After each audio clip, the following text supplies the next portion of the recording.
कहकर यमराज और चित्रगुप्त यमलोक की खास भैंसा विमान में सवार होकर पृथ्वीलोक आ जाते हैं।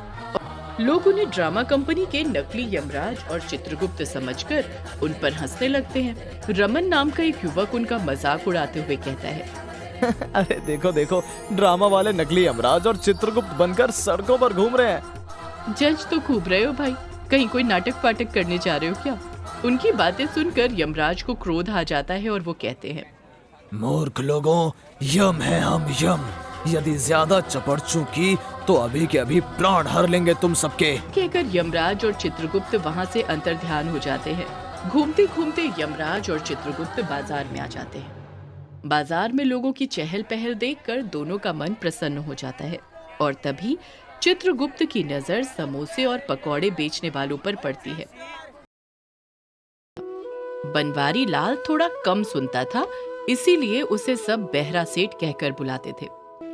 आहा, मेरा सोना, मेरी चांदी है। हे भगवान, तू मुझे और अधिक सोना चांदी दे। मुझ पर ऐसी कृपा कर कि सारे गांव का सोना चांदी मेरी ही तिजोरी में समा जाए। बहरा सेठ कहने को तो बहरा था, मगर अपने फायदे की बात आदमी के होठ हिलने भर से ही समझ जाता था। एक दिन उसके द्वार पर एक साधु महात्मा पधारे।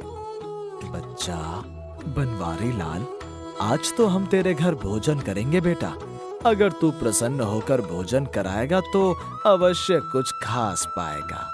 हम मौज कर देंगे तेरी मौज। ये सुनकर बहरा सेठ का चेहरा खिल उठता है और वो साधु को ऊपर से नीचे तक गंभीरता से देखते हुए सोचता है, साधु लग तो पहुंची हुई चीज रहा है। बेटा बनवारी, देख ले, हमें इसे भोजन कराकर फायदा ही होगा। हो सकता है इससे सोना चांदी बनाने का मंत्र ही हाथ लग जाए। यही सोचकर बहरा सेठ उस साधु को बड़े प्यार से घर के अंदर ले जाता है और उसे पेट भर भोजन कराता है। भोजन के उपरांत साधु प्रसन्न होकर उससे कहते हैं, बोल बेटा बनवारी, तुझे क्या चाहिए? अब मुझे सोना चांदी से कुछ ज्यादा ही प्रेम हो गया है साधु महाराज, इसलिए अगर सोना चांदी बनाने का कोई मंत्र मिल जाता तो। इतना सुनते ही साधु बहरा सेठ की बात का अर्थ समझ जाता है और उसकी बात को बीच में काटते हुए कहता है, बेटा, सोना चांदी से प्रेम करके तुझे क्या प्राप्त होगा? तेरी आयु तो समाप्त होने वाली है। यमराज आजकल में ही तुझे यमलोक का समन जारी करने वाले हैं, मतलब तेरी मृत्यु होने वाली है बेटा। ये सुनकर बहरा सेठ घबरा जाता है और साधु से विनती करते हुए कहता है, क्या मृत्यु? मृत्यु से बचने का कोई उपाय नहीं है साधु महाराज। मैं अभी नहीं मरना चाहता, अभी तो मुझे बहुत सारा सोना चांदी देखना है। साधु बहरा सेठ की बात सुनकर उसकी मूर्खता पर हंसते हुए मन ही मन कहता है, इतना लालची सेठ है ये। सिर पर मृत्यु खड़ी है और कम बखत को अभी भी सोने चांदी की पड़ी है। मुझे यमराज से बचाने का कोई तो उपाय कीजिए महाराज। बच्चा, तेरा अन्न जल ग्रहण किया है, इसलिए कुछ तो करना ही पड़ेगा बेटा। ये कहकर साधु अपने झोले से एक अंगूठी निकालकर बहरा सेठ को देते हुए कहता है, ले बच्चा, तू ये अंगूठी पहन ले। जब तक ये अंगूठी तेरी उंगली में रहेगी तू यमराज को दिखाई ही नहीं देगा। तो क्या मैं मृत्यु से बच जाऊंगा महाराज? अरे मूर्ख, जब तू यम के दूतों को दिखाई ही नहीं देगा तो वो तेरे प्राण कैसे निकाल पाएंगे? समझ ले तू कि अमर हो गया है, अमर। उधर यमलोक में यमराज चित्रगुप्त से, चित्रगुप्त, बहरा सेठ की आयु समाप्त होने पर भी हमारे दूत उसे यमलोक नहीं लेकर आए। आखिर क्या माजरा है? सत्यानाश हो पापियों का, ये बहरा सेठ तो बड़ा चालाक निकला। प्रभु, हमारे दूतों ने उसके घर का कोना कोना छान मारा, पर कमबख्त का मारा कहीं दिखाई ही नहीं पड़ा। हमारी यम शक्तियों का उपयोग क्यों नहीं किया? सत्यानाश हो पापियों का, यम शक्ति का उपयोग भी किया यमदेव, पर उससे भी बात नहीं बनी। ये सुनकर यमराज आश्चर्य में पड़ जाते हैं और साथ ही उन्हें बहरा सेठ पर बहुत गुस्सा भी आता है। वो चित्रगुप्त को आदेश देते हुए कहते हैं, चित्रगुप्त, यम है हम यम। हमारे हाथों कोई मृत्यु पाने से बच जाए, ऐसा हो नहीं सकता। सत्यानाश हो पापियों का, परंतु इस बार हो रहा है यमदेव। खामोश, हमारे साथ अभी के अभी पृथ्वीलोक चलो। हम उस कमबख्त बहरा सेठ को ढूंढकर यमलोक की हवा खिलाएंगे। ये कहकर यमराज और चित्रगुप्त यमलोक की खास भैंसा विमान में सवार होकर पृथ्वीलोक आ जाते हैं और कई दिनों तक बहरा सेठ को ढूंढते रहते हैं, मगर वो कहीं दिखाई नहीं देता। लोग उन्हें ड्रामा कंपनी के नकली यमराज और चित्रगुप्त समझकर उन पर हंसने लगते हैं। रमन नाम का एक युवक उनका मजाक उड़ाते हुए कहता है, अरे देखो देखो, ड्रामा वाले नकली यमराज और चित्रगुप्त बनकर सड़कों पर घूम रहे हैं। जज तो खूब रहे हो भाई, कहीं कोई नाटक पाटक करने जा रहे हो क्या? उनकी बातें सुनकर यमराज को क्रोध आ जाता है और वो कहते हैं, मूर्ख लोगों, यम है हम यम। यदि ज्यादा चपड़चू की तो अभी के अभी प्राण हर लेंगे तुम सबके। अच्छा, प्राण हर लोगे? हर के दिखाओ तो माने। हाँ। रमन की बात सुनकर यमराज उसके प्राण हरने को तैयार हो जाते हैं, मगर उसी समय चित्रगुप्त बीच में आ जाता है और उन्हें समझाते हुए कहता है, सत्यानाश हो पापियों का, इन मूर्ख इंसानों पर ध्यान मत दीजिए प्रभु। बहरा सेठ को ढूंढिए, बहरा सेठ को। तुमने ठीक कहा चित्रगुप्त, इन मूर्खों को छोड़ो, चलो पहले उसी को ढूंढते हैं। ये कहकर यमराज और चित्रगुप्त वहाँ से अंतर्ध्यान हो जाते हैं और लोग ये चमत्कार देखकर अवाक रह जाते हैं। लगता है ये दोनों तो सचमुच के यमराज और चित्रगुप्त थे। तुमने सही कहा भाई, अगर ये सचमुच के यमराज और चित्रगुप्त न होते तो भला ऐसे गायब थोड़ी ना हो जाते। अरे शुक्र मनाओ कि प्राण बच गए, वरना अब तक तो यमलोक पहुंच जाते। घूमते घूमते यमराज और चित्रगुप्त बाजार में आ जाते हैं। बाजार में लोगों की चहल पहल देखकर दोनों का मन प्रसन्न हो जाता है और तभी चित्रगुप्त की नजर समोसे और पकौड़े बेचने वालों पर पड़ती है।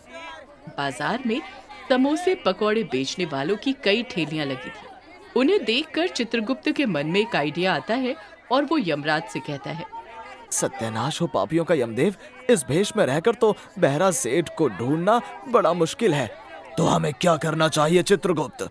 उधर देखो यमदेव, वहाँ समोसे पकौड़े बेचने वालों के कई ठेले लगे हैं।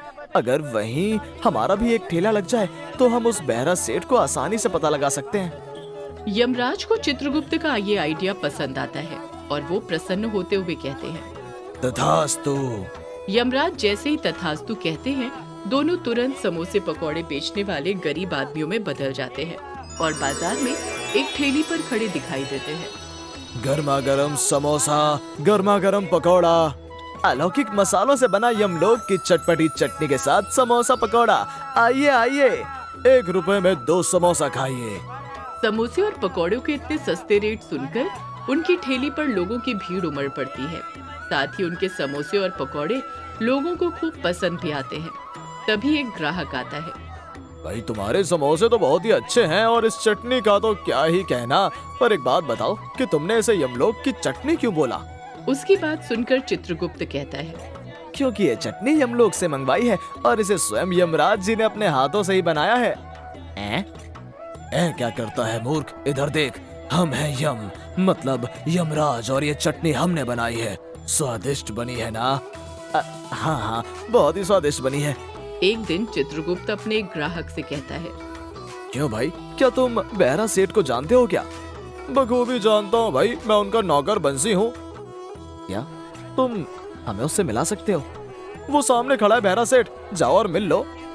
पर हमें तो कहीं दिखाई ही नहीं दे रहा। ये सुनकर बंसी हंसने लगता है और हंसते हुए कहता है, अरे तुम क्या यमराज या यम के दूत हो जो तुम्हें मेरा सेठ दिखाई नहीं देता?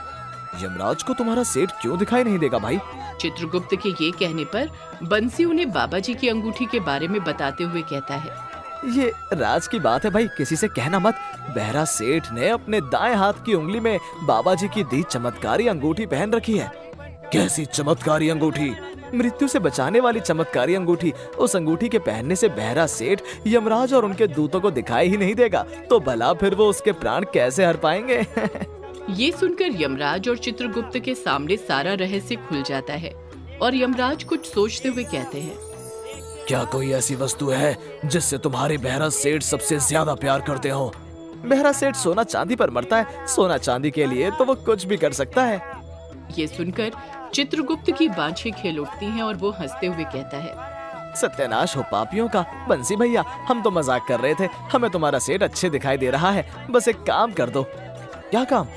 तुम जी भरकर समोसा पकौड़ा खाओ और अपने सेठ के लिए भी थोड़ा लेते जाओ।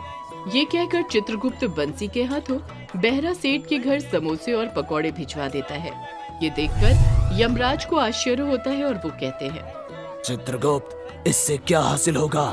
हमें जिसको मृत्यु देनी है, तुम उसे समोसे और पकौड़े क्यों खिला रहे हो? सत्यानाश हो पापियों का। प्रभु बस थोड़ा धैर्य रखो और चमत्कार देखो। बहरा सेठ पागल हो जाएगा, पागल। बहरा सेठ जैसे ही समोसों और पकौड़ों को देखता है वो तुरंत सोने चांदी के बन जाते हैं। अरे वाह, सोने के समोसे और चांदी के पकौड़े। लगता है मेरी किस्मत खुल गई। अब तो मैं बंसी से रोज समोसे पकौड़े मंगवाऊंगा, रोज। इस तरह सोने चांदी के लालच में अंधा होकर बहरा सेठ यमराज और चित्रगुप्त की ठेली से रोज सोने चांदी के समोसे पकौड़े मंगवाने लगता है। और फिर एक दिन चित्रगुप्त बंसी से कहता है, अब हम तेरे सेठ को और समोसे पकौड़े नहीं दे सकते भाई। मगर क्यों? हम पैसे तो देते हैं ना। हम उनकी चमत्कारी अंगूठी के दर्शन करना चाहते हैं। अगर तू उनकी अंगूठी लाकर हमें दिखा देगा तो हम तुझे टोकरियां भरकर समोसे पकौड़े देंगे। इसलिए जल्दी से जाओ और वो अंगूठी लेकर आ। बंसी बहरा सेठ से ये बात बताता है तो वो सोने चांदी के लालच में अंधा होकर सोचने लग जाता है, वो समोसे पकौड़े बेचने वाला कौन सा यमराज या यमदूत है जो मैं उनसे डरूं। एक बार उन्हें अंगूठी के दर्शन करा देता हूँ। इसके बदले ढेर सारा सोना चांदी का समोसा पकौड़ा भी तो मिलेगा। यही सोचकर बहरा सेठ अपनी उंगली से अंगूठी उतारकर बंसी को दे देता है। और फिर उसी समय यमराज अपने भैंसे पर विराजमान होकर उसके सामने प्रकट हो जाते हैं। यम है हम, यम। मूर्ख लालची, तू हमें धोखा देकर मृत्यु से बचना चाहता था, पर हमसे कोई आज तक नहीं बच पाया है। तू क्या बचेगा? फंस गया ना यम के यम जाल में। ये कहकर यमराज स्वयं उसके प्राण हर उसकी जीवात्मा को यमलोक ले जाते हैं।